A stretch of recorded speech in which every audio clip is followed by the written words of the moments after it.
Hi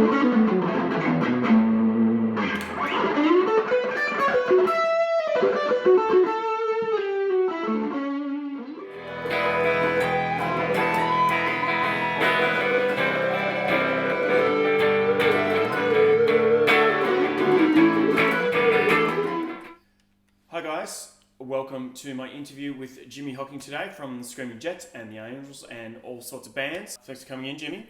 A pleasure. Nice to be here. Nice to see you. Yeah.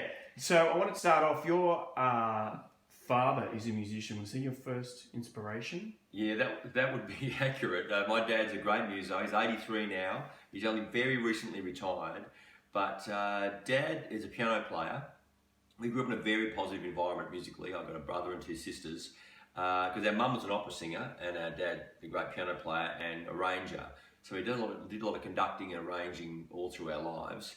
But when my dad started off in the scene, he was a young up and comer in the 50s, and he got a gig playing in the band for the IMT show with Graham Kennedy. So I believe he was the first piano player on Australian television. So that was with Billy Hyde and the drums, and like a legendary band by all accounts. And Dad went on to play with Billy Hyde for many years in the Billy Hyde trio and stuff. So we grew up sort of side stage and stuff as he had us kids eventually in the 60s.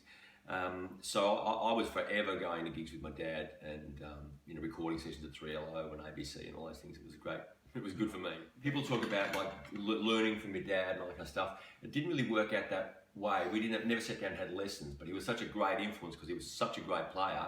And all his contemporaries were the top players. So that's all we saw. We just saw really good people playing whatever instrument it was. Right. And when I was a teenager and decided I wanted to be a musician, it was kind of almost like forged out for me. I had no resistance. So that was the great thing about it, like I wasn't expected to get a day job and, all that. Like the idea that I wanted to be a musician was completely doable. So that was a real feather in my cap because from day one it was encouraged, and then when I wanted to do it seriously, as long as I was being serious, it was a completely plausible idea. It was an occupation. I mean, it was like, yeah, great, go and do gigs, So we all had piano lessons as small kids, so we were all fair piano players when we were very young. I really wanted to play the guitar. Like I saw the Beatles on TV. I think A Hard Day's Night came on. It would have been a rerun then, and the story is that I lit up like a Christmas tree. Right. So I wanted to play the guitar, and before I can remember, my parents tell me about me making guitars out of cornflake boxes with elastic bands on them. So Right. And what about singing lessons? Because I know you sing a bit. Did you ever have singing lessons? Yeah, no. Once again, Mum's a singer. Right. So we all grew up doing things like musical theatre, amateur theatre, stuff like that. So we were forever doing it, Right. in some, either in play or for something more serious. But we just grew up in that environment where that was the family business. So we all did it that way. So I've never really had singing lessons per se, but I feel like, the environment itself was conducive to that. But I wanted to play like rock and roll, I think we only had a very limited amount of records at home that were rock and roll records. Right. Dad had big band and jazz and theatre, all that kind of stuff. So I think we heard things like Chuck Berry was a very early influence on me, all that double stop stuff that he was doing, because we had a Chuck Berry record. Yeah. So there was some early 50s rock and roll records I remember hanging around. But I remember seeing I went with my dad when I was maybe a young teenager. I went and saw two jazz players, Barney Kessel and Herb Ellis. Right. Came to Australia, and they played at the Pink Vic, which is down in South Melbourne, down that way. And I went along to see them with my dad, and even though it was a bit beyond me, I was blown away with the way it was like watching two guys doing kung fu to me,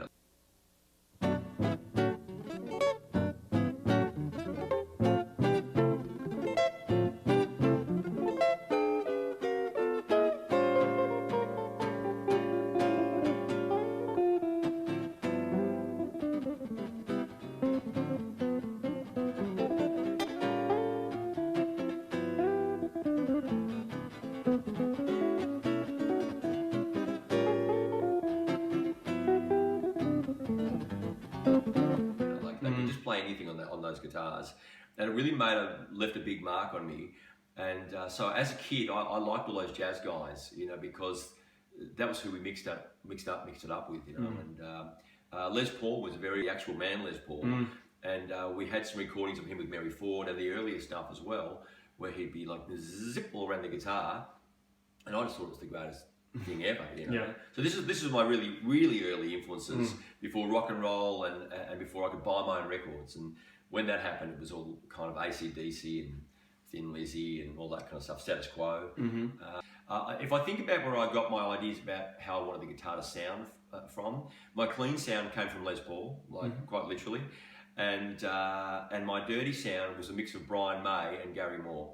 So that kind of singing guitar, that almost violin quality that they have while it was overdriven, that was how I wanted it to sound.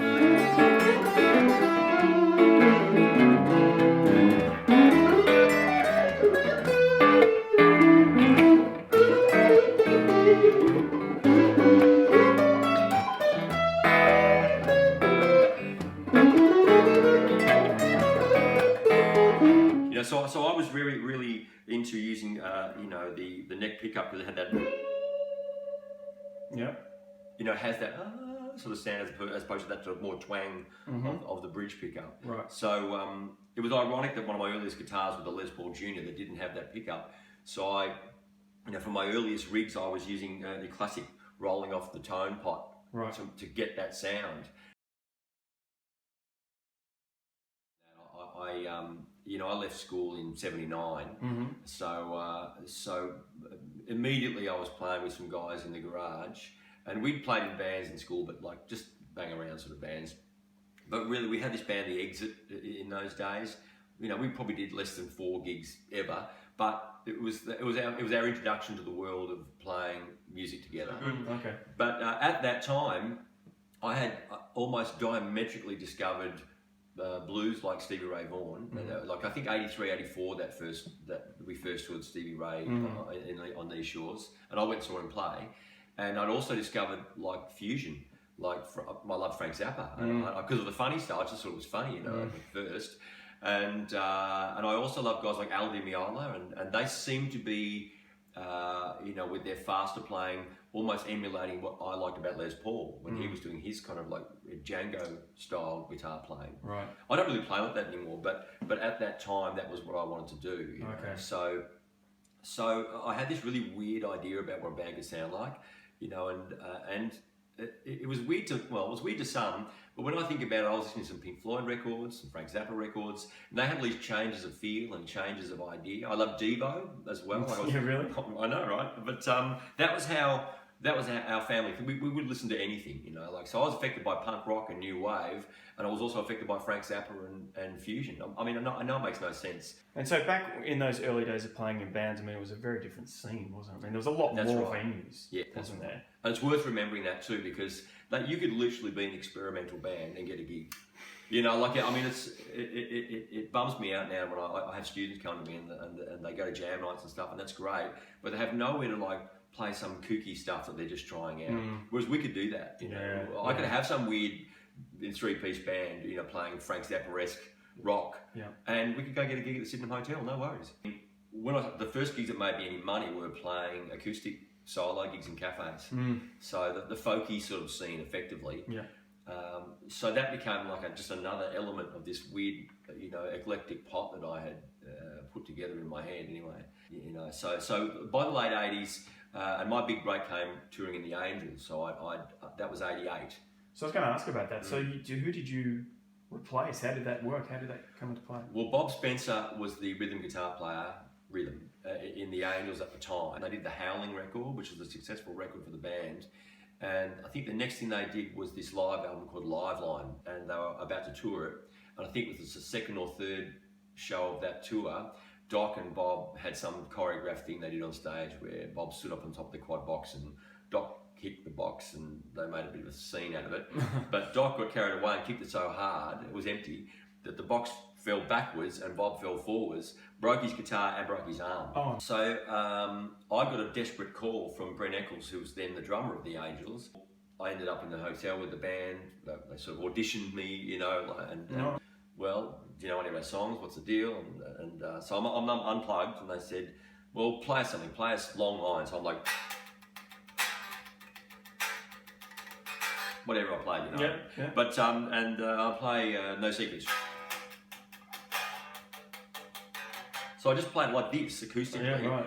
So they threw a few things at me, and eventually was like, okay, you look like you could do this. Mm-hmm. I don't think they took me very seriously. They thought it was going to be like one night. If they could get through this one night, then okay. So I learned some stuff. The gig was the next day.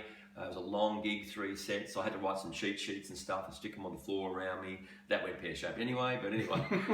But, you know, we got through the gig. It worked out. I was a good improviser, right. you know, even then, if I could say so. And that's what scraped me through. By the end of it, Rick Brewster came backstage and said, listen, that went better than we could have hoped. You know, it was a win, so maybe we shouldn't cancel the tour. And he turned to me and said, what are you doing the next couple of months? So I effectively joined the band as the understudy guitar player while Bob was in plaster and he healed up. And, okay. I did the whole tour. Okay. Did that somehow lead to the Screaming Jets? Is that what was the connection? Indirectly. Right. So what happened after that was I got a lot of attention, and that was brought about by the guys in the Angels in many ways as well. And so when I was living in Sydney, which I'd cut forward once again, I'd moved to Sydney to actually go and play with Paul Rogers, of all people, who never showed. So I was Paul Rogers was coming to Australia to do a tour, and I had been earmarked to do this tour as a guitar player. So that was going to be my big break for real, you know. But it never happened, and so Chuggy, Aaron Chug, who met me in Sydney. He knew that the Screaming Jets were going to need a guitar player for a tour because Richie Lara, the original player, he'd fallen ill. So they put it to me, I'd do 3 weeks with them. Okay. So I was doubtful, you know. I thought, you know, I'm this vegetarian, you know, not much of a drinker. I thought this isn't going to work. But, you know, I joined the band, much to my surprise. We got on great, and Dave and I especially really hit it off. We were of a very similar mould behind the scenes. It was kind of odd. And so anyway, the short version is that Richie never came back. And I ended up staying until pretty much the end of the 90s, so I might know, what, 5 or so years I was still in the band. So I then made the next 2 albums with the band.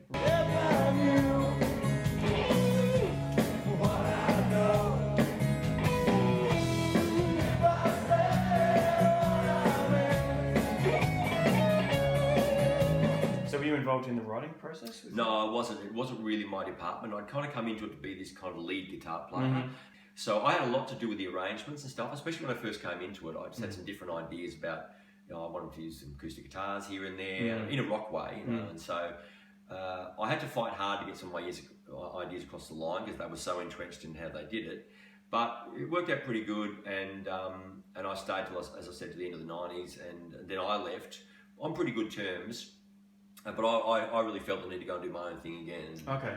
So going back to, you said you supported Joe Satriani, was it? Yeah. Jimi The Human band, I talk about like in the third person, that's how I remember it. But that Jimi The Human and Spectre 7, we were the opening band in Australia for Joe Satriani's first world tour.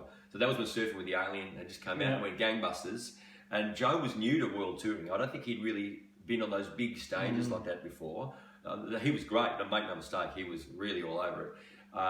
But it was early in those days, you know, Stu Ham on bass, it was a fantastic band. So we went and did all the capital cities with Joe. And then over the next couple of years, there wasn't a lot of bands that fitted our mould. I mean, we were really like just a straight ahead rock band with a slight blues overtone. I mean, that's how I remember it, because that's how I wrote the stuff. We were just like this. We were this blue jeans kind of band in a world where in the 80s, I don't know if you remember, I know you're a young man, but in the 80s, everyone was wearing lycra and had fizzy hair. And, you know, everyone kind of looked like Motley Crue. Yeah, right. So in comparison, my band with jeans and t-shirts looked kind of punk rock or more basic, you know. So when things came up like Joe Satriani was one, but the George Thorogood tour came up, for example. When the agency looked around at who was on their books that could do a blues rock kind of tour, there was kind of nobody. And that meant, so we did that, and I also did a tour with Edgar Winter, that was Johnny Winter's brother. Okay. And he came out and did a pub tour, and we had a great time touring with those guys, you know. And so, because we kind of fit this bill, we could tweak it and make it a little bit more blues rock if we wanted to, you know. Yeah, okay. So we did a lot of cool stuff. I'm on the edge. I'm on the edge. I'm on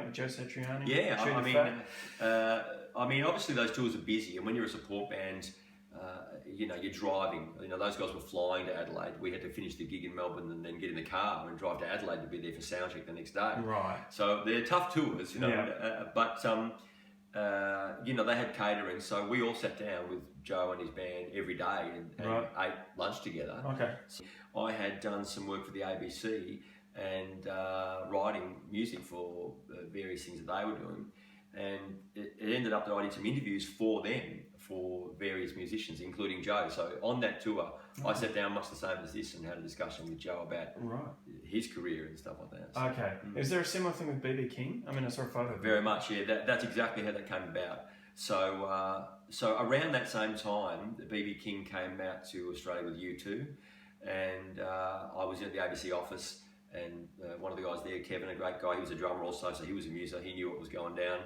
He said, listen, we might be able to hook up this interview with B.B. King. Are you up for it? I'm like, are you kidding? I'm ready to cancel my diary to do this thing, So come my time, I came in and sat down, and I had, this is one of my two kind of long time guitars, this gold top, and I've got another one which has got humbuckers, and I had that guitar with me. I had this idea that I would play him a little song, even now I can't. It was the first song he recorded in like 1949. It went down. Well, I'm sitting here thinking about Miss Martha King. So I played this little thing to him, I'm sitting here thinking about Miss Martha King. Lord, I love that woman, but I'm afraid to call her name. So I did this thing for him, right? And he was elated, that I knew the song. And warmed to me straight away. Right. And then so that was it. It was like a door opener. And then he started. He said, "What are you doing with that guitar?" I said, "A young man like you with an old guitar like that?" Yeah. And then he said, "Oh, Les Paul gave me a Les Paul one day." He told me a story about how Les had given him a guitar and all this stuff. And I sat there for probably the best part of 3 hours. And he cancelled the following. He didn't see anybody else. The other interviews basically evaporated into thin air as far as he was concerned. Yeah, right. I knew all the stories. I knew how Lucille's guitar got its name. I knew all that stuff. But I asked him all those questions because I wanted to hear him tell it. Is playing to big audiences versus playing to smaller bar crowds. I mean, have you ever had a problem with dealing with nerves and anxiety, or is that stage? Not really. I guess that I think I decided or arrived at a point years ago where I kind of put on this alter ego to take to the stage. And to a degree, the Jimi The Human idea was that alter ego. When I was doing those gigs as Jimi The Human, that was me putting on some kind of bravado that I could go on stage and be this, stage guy with. Yep. I wouldn't say I was confident about my playing all the time, like myself, but being on stage itself was more like something fun that I enjoyed doing. So I've been fortunate there. Any one of the Hendrix tunes, Hey Jude, Hey Joe, Voodoo Child, what's your kind of approach when taking a solo for that kind of thing? Like I guess there's a whole sorts of stuff going through your brain, yeah? Yeah, I mean, this is the Zen question, because I'm often saying, you learn a bunch of scales and a bunch of licks, and then you learn about context. This is throughout your journey as a guitar player. Then you learn about how to associate keys and licks, and how to make scales work in and out of key, major, minor. I mean, it sounds rudimentary. It kind of is, but you've got to apply it. So you have all these different thoughts and these different skill sets, but when it comes to playing, you really just start running then with a train of consciousness that is kind of coming out of you, and hopefully you've practiced enough that this stuff comes as second nature. Right. Like the positions, you mentioned Voodoo Child, and obviously it's a classic song in E minor, So people do talk about in rock and blues, people that lean on the pentatonic scales. I don't. I actually like the whole minor scale. I like to use the whole natural minor scale, So I use the passing notes, the flat and sixth and stuff like that are in those scales a lot, and I'm not afraid to go outside those boxes a little bit. So for me, it's train of consciousness stuff. Okay. I ramble around the guitar a little bit, but I like to use passing notes. I like to use the extra notes. I don't just, you know, like you do, that kind of just pentatonic idea. I prefer to use it. Okay. I like to use more of the scale. Yeah. So I'm more comfortable doing that than just playing pentatonic.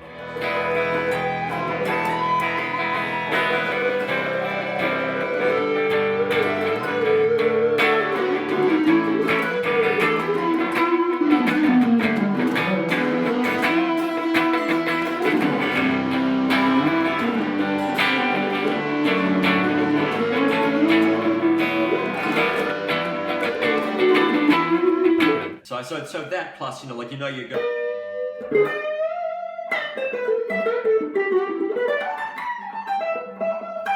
You've got your favourite licks and bends that you want to do. So it's kind of like you're using those bends, that bluesy sound, and then kind of joining it together with kind of the scaffold of the scale idea. Yeah. You know, but you're not thinking consciously that, but that's I think is the outcome. Do you still get time to practice? You know, I wish I could do more practice. Yeah. I was saying to you before we started shooting that I've got an 18-month-old boy now. So I realised that practice has become somewhat of a luxury. You know, and maybe it's something I do late at night, and I wouldn't dare plug in a guitar amplifier. So every now and then I get a little bit of time out, and I kind of lock myself away and practice some bits and pieces. I decided a couple of years ago I was going to commit to memory a lot of the jazz standards. So just songs, nothing really heady. So I kind of do that every now and then. I just pick one out. Okay. And sort of like decide I'm going to play that, and you know, and kind of memorise it, you know. Right. And when you were practicing, or when you do maybe get a long time to woodshed, what do you do? Do you have a warm-up routine you start off with? Or? Like I'm cold. I could use it now, to be honest. But well, I do a little bit of teaching, and I address this when I'm talking to other people about what I think they should do. And you know, I sometimes just pick out something that I don't play frequently. You know, I might just pick out. I didn't grow up sort of learning the modes, you know, but I sort of learned them later on and form my opinions about them. And I think when people learn that stuff, you pick your favourite one or two and you kind of lean on that, you know. But I like to use the Phrygian mode sometimes. So I might just decide I'll play a little thing using that, you know, like, and I'll just like pick one subject matter and kind of like dwell on it for an afternoon maybe, and just kind of like go through some stuff. But the other thing I do is I like to practice right hand picking. And as I've got older, I've got a little RSI now, but I have an exercise which I often do like that in front of the television exercise, you know, where I might be going, so it's a single stroke, then I do a double, then I'll do a triple.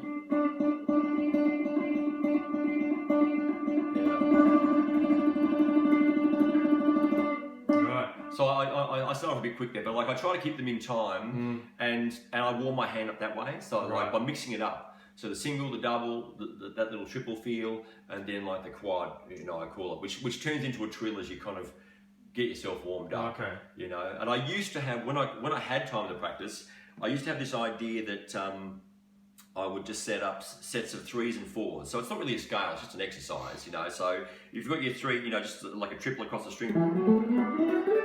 I'll play 4 at the end there, but I might play them all twice.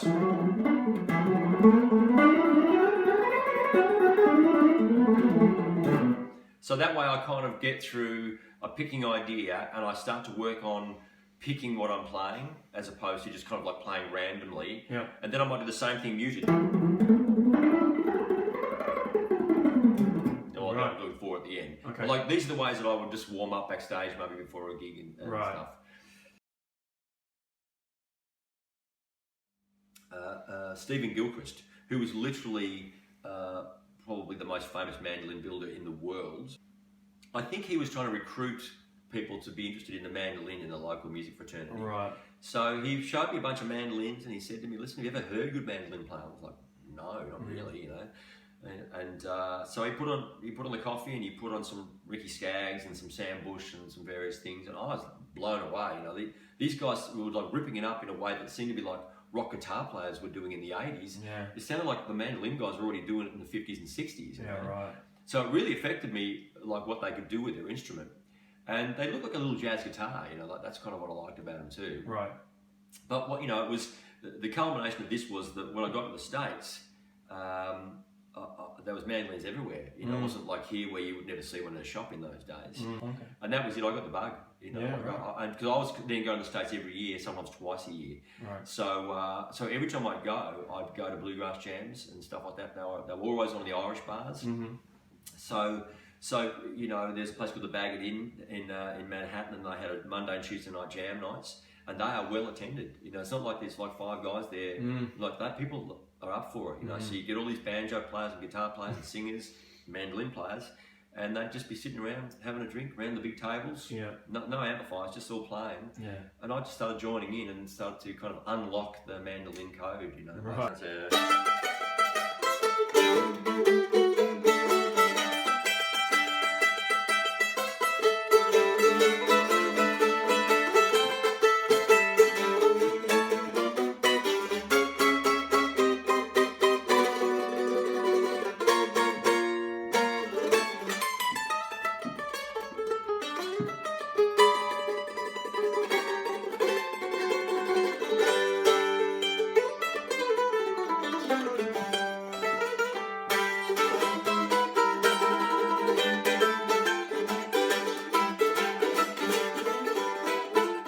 What do you think is the future for guitar? Because what you grew up in and what I grew up in, it was a very different time. For me, Guns N' Roses was a big band when I was younger, and Guitar Heroes were a massive part of our lives. But for kids now, it's just, I imagine, not really so much like that.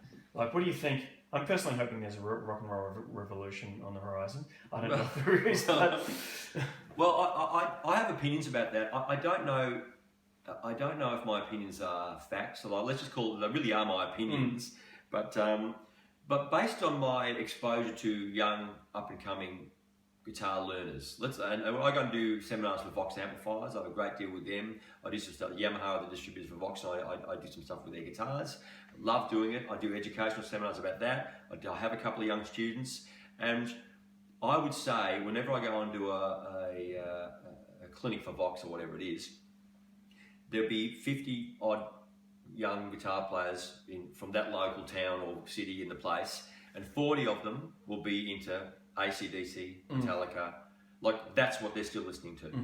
So there's room for everybody, of course, and I want folkies and everyone to come and learn about the guitar. But for teenage boys, they still strongly relate to those rock and roll themes that we probably both did in our youth. Yeah. It hasn't changed. No. I'm still teaching kids Led Zeppelin licks. I'm still listening to Metallica's first album that I don't even have to show some kid how to play this part or whatever it is. And I'm completely encouraged by that. Right. Because the indication to me is that the media is more at fault than what's actually happening in the musical climate of the world.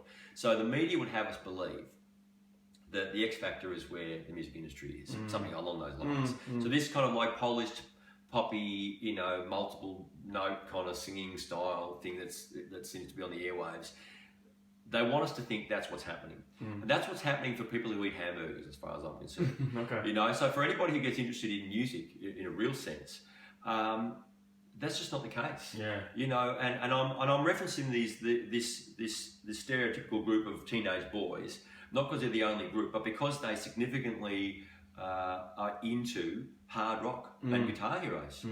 You know, and I've had a couple of female students as well, and similar experiences. You know, because they are still, when they get interested in the guitar, what do you want to listen to? You know, like they go to YouTube and they start watching Led Zeppelin again. They start watching The Doors. They start watching things that kind of were the gateway for most of us to discover guitar licks. And because of the miracle of YouTube, they have no boundaries like we did. Like I love community radio. I love Triple A and PBS. I mean, I really love those guys. But they still have their shows segmented. Here's the bluegrass show Tuesday. Here's the jazz show. Here's the blues show. Whatever it is. That's fine, by the way. But when these kids are on YouTube, they don't have any of those walls. They can literally be watching Blink 182 and then click onto the next thing that they're interested in, and it could be Sunhouse. Yeah. You know what I mean? Like it could be that far apart. Yeah. And because of that, they have no stylistic hindrance about coming to a guitar lesson and saying, can you teach me this? Because when I was young, you kind of had to belong in some ways to a stylistic group. Were you a punk? Are you a rocker? It was kind of a thing, you know? Yeah. Whereas I'm not finding the kids are like that so much now. They look like they kind of got hairdos that they, you know, that's part of being young. But musically speaking, it's open slather. Yeah. You know, so I'm once again encouraged by that. So I think that indicates that there is a future for the guitar hero. Because, you know, my 13-year-old student could be the next one. Yeah. Nice. All right, so tell us about what you got here. Do you use this pedal board for touring? What do you got here? This is my current rig. Oh, 4 pedals. Oh no, 3. There's actually 3 pedals there. One's a tuner. So we've got a power supply, and we've got a tuner. So essentially, this is now 2 pedals. I'm down to for this. This is the biggest rig I've ever had. So normally my rig consists of 2 overdrive pedals. So that means I have 2 what would be essentially in the vein of a tube screamer. So I've used this method for years. One is set essentially at the same level as my clean sound. So the amp is clean. I haven't really done my levels here, but like this is the idea. Yeah. So the amp is clean. So much so that I want to be able to play a jazz lick if I want to. You know, I want to be able to get that sound if I need it. So the first overdrive pedal is at the same level as that. So when I hit it, ideally, it should be dirty, but not much louder. Right. So that's my rhythm sound. And that's me in the Jets, that's me in the blues band as well. So the next thing that I hit is the second overdrive pedal on top of the first pedal. Right. So it's a cascading kind of idea. Although it doesn't look like it, this is one pedal. John Cav in Melbourne built me this pedal. And they are 2 slightly different sounding overdrive pedals. One's got slightly more bottom end in it. So what happens is the second one has more overdrive, more level, I beg your pardon, and less overdrive. Right. So by itself, it's not very impressive. But if I add it to the first overdrive pedal, cascade them together, I get that kind of singing violin tone that I mentioned earlier in our discussion, probably influenced by the Brian May, Gary Moore style sound. Right. So I use predominantly for solos. When I get to the top of the neck, if I'm playing anything above about the 10th fret almost, I'm usually using the neck pickup. Yeah. So it would be unusual for me to use the bridge pickup, say above the 12th fret. Okay. I do it, but basically I'm.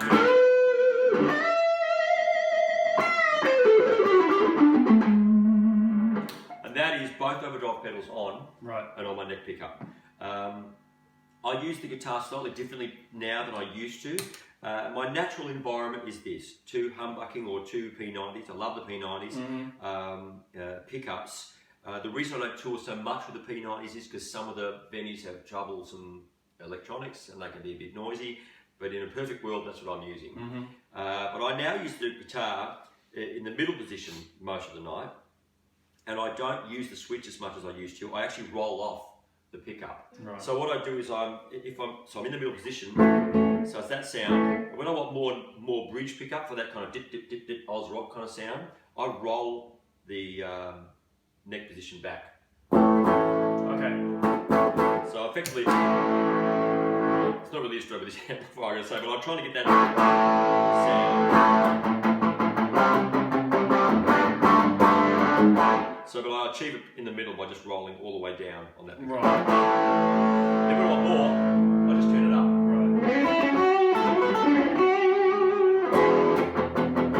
Right. So the Screaming Jets are happy with you just having that. I mean, for a guitarist, that's pretty humble. Oh yeah, that's humble. I can use whatever I want, basically. Right. But I, the new album, which has just come out this year, which is called Chrome. I'm happy to say it's sitting number 2 on the album charts. Okay.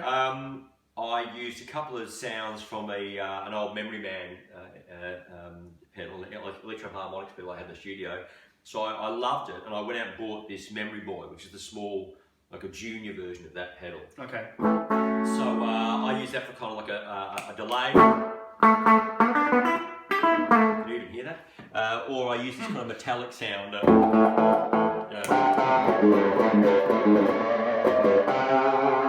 Which is kind of on one of the tracks. So I kind of get that sound out of it. And I love this pedal too because what it does is it adds a soft chorus after the note. So as the note repeats, I only have a single repeat on at the moment, but if I have more, it actually starts to go into like a slight chorusing effect. Okay. As a result of the delay. Okay. A bit more here. Can you hear it there? Yep. So it's a nice way for the delay to decay, as opposed to kind of just like flutter out. Yep. Previous to that, I've used a wah pedal for a few tracks. I broke that last tour. But the only other effect I've really taken on the road is an old MXR Phase 90. Yeah. So that the Eddie Van Halen one. Yeah, so that's really the only other thing I've really used on a Jets record, I've got to say. Really? That's amazingly sparse for a professional guitarist. You prefer it, yeah? Did you go through a stage of having 500 pedals and then went down again? No. No? Okay. I got lots of pedals at home, but mostly they're different flavours of overdrive. Okay. Like to achieve kind of different amp simulations and stuff like that. I use them in the studio. And I've got a couple of things that a small stone pedal, a stereo chorus I sometimes use in my acoustic shows. Okay. But I've got to say, I use a compressor when I play the mandolin. I use it just to even out the sound because it's just so, it's got so much front end point on it, you know. But really, I've never really been a big effects guy. And you got your Vox there? That's your main amp of choice? Yeah. So on the Jets tours, I just use a single AC30. I use often the hand wired, the white looking AC, which is point. Love that amplifier. Yep. So I guess for about the last 4 or 5 years, I've just used that on tour. I had a quad box for a while next to it, and then I realised that I couldn't tell the difference between the quad box being off and on anyway. Yeah, right. My ears aren't so great, but now I have the Vox up on a stand, and that's it. You know, people are often surprised when they think how loud we are. But that's all I'm running. Yep. And in my blues band, I'll use the AC30 perhaps at a festival if there's a big enough stage. But generally, I don't go that big, and I use the AC15. Okay. So even the single 12-15 I'll use for the blues gigs now. Okay, cool. All right, well, it's been great, Jimmy. Thanks for coming along. This has been fascinating. Great to talk to you. All right. And if you like what you saw today, please subscribe to my channel. I've got lots more interviews and lessons and all sorts of stuff coming. So thanks for tuning in. See you later.